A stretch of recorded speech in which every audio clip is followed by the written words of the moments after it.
Bendita sois vós entre as mulheres, e bendito é o fruto do vosso ventre, Jesus. Santa Maria, Mãe de Deus, rogai por nós, pecadores, agora e na hora de nossa morte. Amém. Que nossa Mãe interceda por nós, que nossa Mãe abençoe esta grande festa de Nossa Senhora da Escada, que nós sempre tenhamos esta coragem de caminhar com nossa Mãe. Aqui estamos nesta comunidade, vamos invocar a Deus, a sua proteção e a sua bênção. Agora nossa Mãe vai levar nossos pedidos. Cada um invoque o seu pedido pessoal.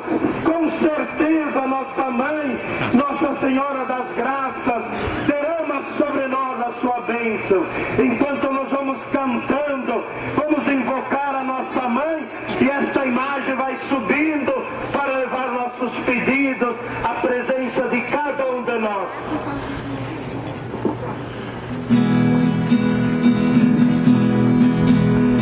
Maria concebida sem culpa original, trouxeste a luz da vida na noite de Natal. Tu foste imaculada na tua conceição, ó mãe predestinada da nova era.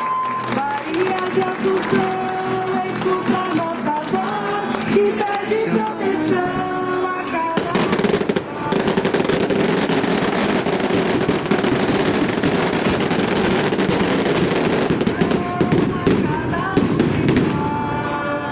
Maria, mãe querida, sinal de eterno amor, no ventre dessa vida e corpo salvador, ao céu foste elevada por anjos do Senhor, da glória coroada, governa de Senhor.